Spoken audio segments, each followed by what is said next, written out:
সুপ্রিয় শিক্ষার্থী, আসসালামু আলাইকুম। আমরা চলে আসলাম ক্যাপিটাল মার্কেট ফাইন্যান্সিং এর পরবর্তী লেকচারে। তাহলে এই লেকচারে আমরা বেসিক্যালি ক্যাপিটাল মার্কেট ফাইন্যান্সিং এর কয়েকটা প্রবলেম সলভ করব, কারণ আমরা বেসিক বিষয়গুলো আগের লেকচারে শেষ করে আসছি। তাহলে দেখা যাক problem number 1। The stock of ocean company is selling for টাকা 150 পার শেয়ার। তাহলে ওশান কোম্পানির প্রত্যেকটা শেয়ার 150 টাকায় বিক্রি করে। দ্যাট মিনস এটা হচ্ছে মার্কেট প্রাইস অথবা সেলিং প্রাইস P0 এর মান। The company then issues right to subscribe to one new share at টাকা 125 ফর ইচ 9 রাইটস হেল্ড। তাহলে কি বলা হচ্ছে, কোম্পানি রাইট শেয়ার ইস্যু করবে। কিভাবে ইস্যু করবে?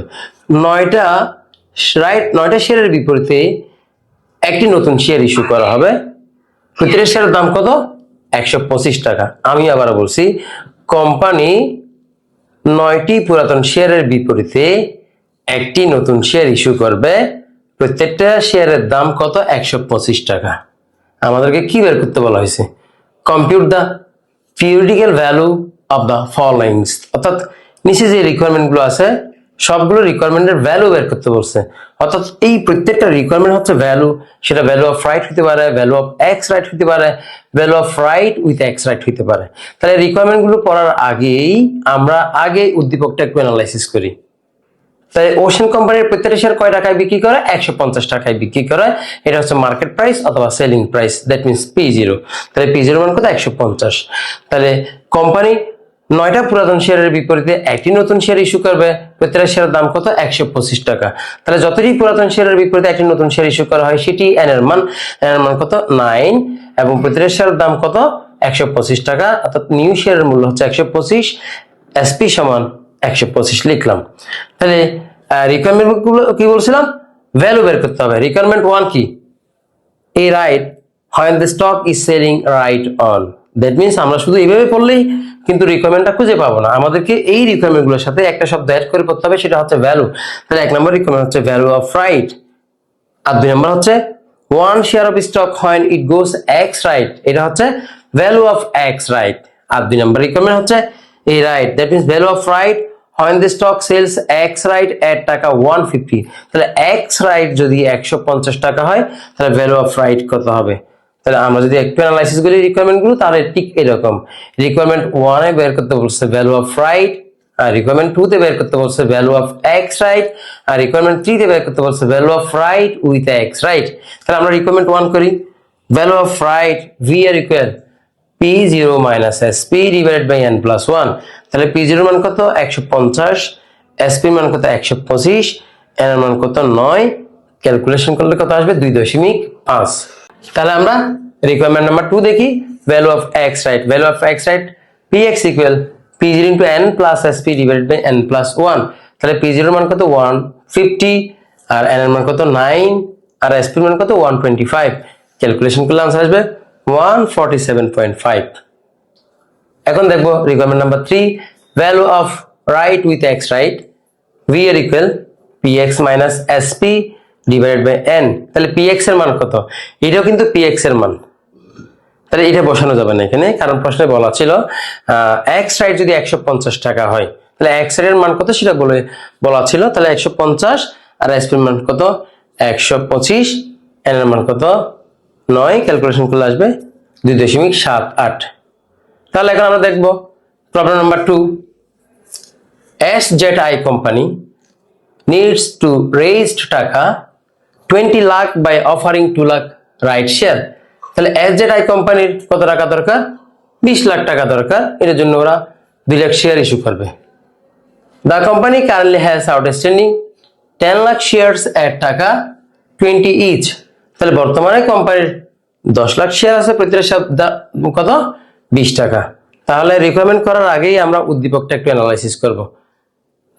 কোম্পানির ফান্ড দরকার কত? 20 লাখ। এই জন্য ওরা 2 লাখ নতুন শেয়ার ইস্যু করবে।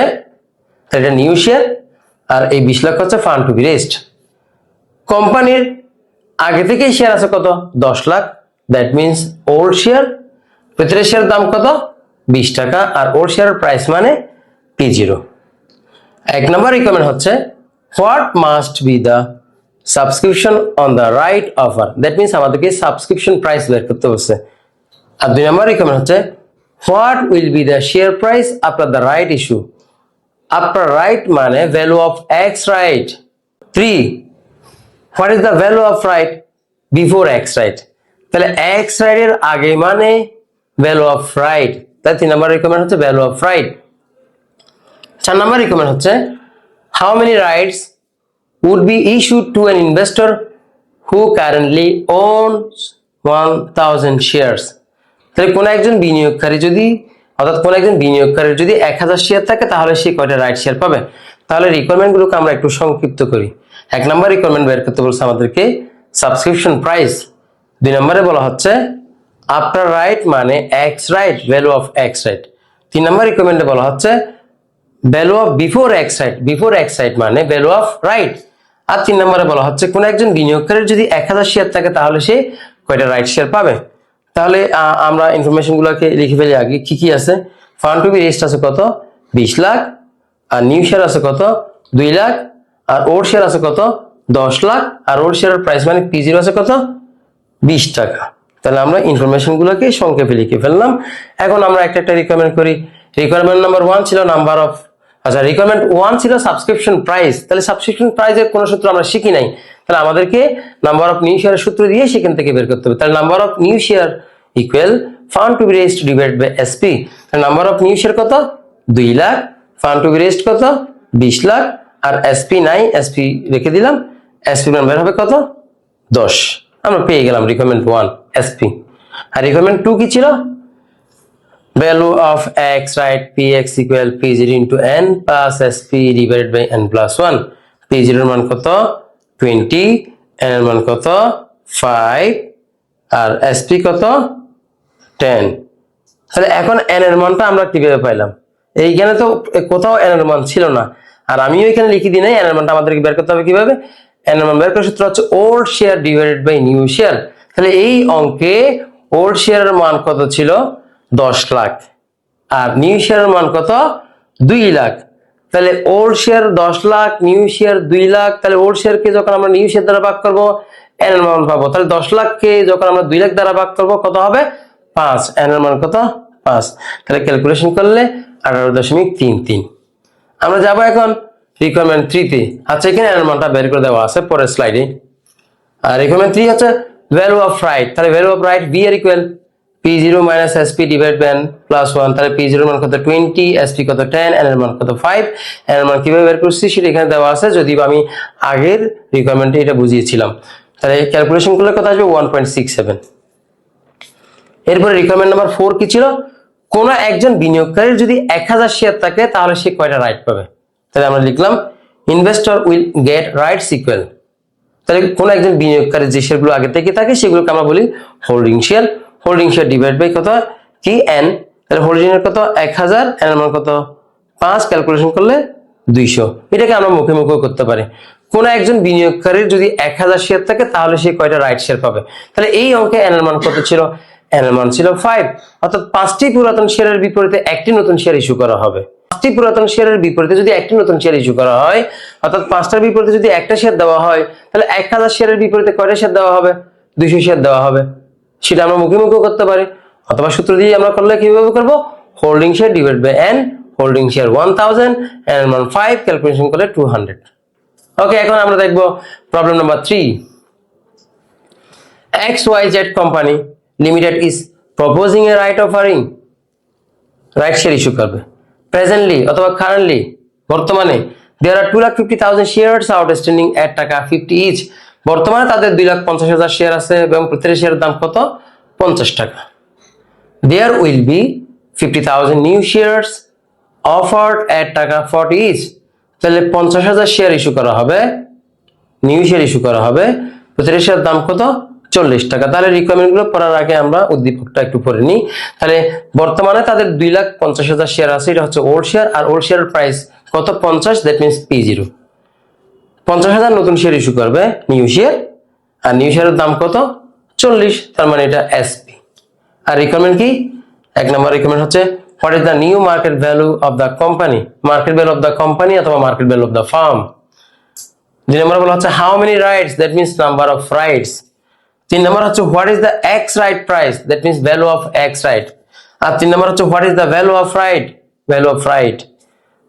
আর 5 নম্বরে বলা হচ্ছে why a company can prefer right offering than a general cash offer, company cash offer না করে রাইট অফার কেন করতে চায়।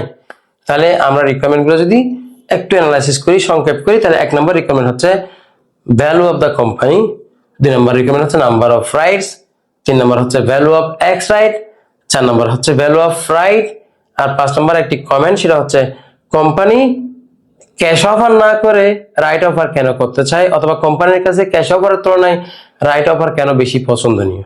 তাহলে আমরা একটু সলিউশনটা দেখি। প্রথমে এখানে নিউ শেয়ার লিখলাম কত 50,000, আর নিউ শেয়ারের প্রাইস মানে এসপি কত 40, আর ওল্ড শেয়ার কত 2,50,000, আর ওল্ড শেয়ারের প্রাইস মানে P0 কত 50। গিভেনদের দিয়ে আমরা ইনফরমেশন গুলো লিখে ফেললাম। আর রিকমেন্ড 1 কি ছিল, ভ্যালু অফ দ্য কোম্পানি অথবা value of the farm V equal old share into P0 plus new share into SP. তাহলে ওল্ড শেয়ারের মান, P0 এর মান, নিউ শেয়ারের মান, এসপি মান আছে, আমরা বসিয়ে দিলে কত পাবো 1,45,00,000। এগুলো আগে পড়ানো হয়েছে, প্র্যাকটিস, তাই একটু দ্রুত পড়াচ্ছে আর কি। আর রিকোয়ারমেন্ট 2 কি ছিল, number of rights N equal old share divided by new share. তাহলে ওল্ড শেয়ারের মান কত 2,50,000, নিউ শেয়ারের মান কত শুধু 50,000, ক্যালকুলেশন করলে কত আসবে 5 আসবে। আর রিকোয়ারমেন্ট নাম্বার 3 তে যাব, value of x right px equal P0 into n plus sp divided by n plus 1। তাহলে P0 এর মান কত 50, n এর মান কত 5, sp কত 40, বসিয়ে দিলাম, ক্যালকুলেশন করলে আসবে 48.33। আর রিকোয়ারমেন্ট নাম্বার 4 হচ্ছে ভ্যালু অফ রাইট ভি এর equal P0 minus sp divided by n plus 1। P0 এর মান আছে, sp এর মান আছে, n এর মান আছে, সবগুলো বসিয়ে দিলে কত আসবে 1.67। তাহলে 5 নম্বর রিকোয়ারমেন্ট কি ছিল, কোম্পানি ক্যাশ অফার না করে রাইট অফার কেন করতে চায়। তাহলে এখানে অনেকগুলো সুযোগ বা অনেকগুলো সুবিধা আছে, এই জন্য কোম্পানি এটাই চায়। তাহলে দেখো কিভাবে লিখলাম, এই company can prefer right offering, company right অফারকে বেশি প্রেফার করে because it usually cost less, এটা বেসিক্যালি খরচ কমায়, and proportionate interest on existing shareholder, এবং যারা এক্সিস্টিং শেয়ার হোল্ডার আছে তাদের মধ্যে একটা আনুপাতিক ইন্টারেস্ট থাকে, and protects against under pricing. তাহলে এই ক্ষেত্রে আন্ডার প্রাইজিং হওয়ারও কোনো সুযোগ নেই। তাহলে কি বলছি, খরচ কমায়, একটা প্রপোর্শনেট ইন্টারেস্ট থাকে এক্সিস্টিং শেয়ার হোল্ডারদের মধ্যে, এবং আন্ডার প্রাইজিং হওয়ারও কোনো সুযোগ নেই। তাই কোম্পানি ক্যাশ অফার না করে রাইট অফার করতে চায়, অথবা রাইট অফারকে বেশি প্রেফার করে। এই লেকচারে আমরা মোটামুটি 3টা প্রবলেম সলভ করলাম, এবং এই প্রবলেমগুলো বেসিক্যালি বলতে গেলে প্র্যাকটিস। তাহলে আগের লেকচার এবং এই লেকচার যদি আমরা ভালো করে আয়ত্ত করি, তাহলে মোটামুটি এই চ্যাপ্টারের বেসিক প্রবলেমগুলো সলভ করা যাবে। এতক্ষণ সাথে থাকার জন্য ধন্যবাদ। আল্লাহ হাফেজ।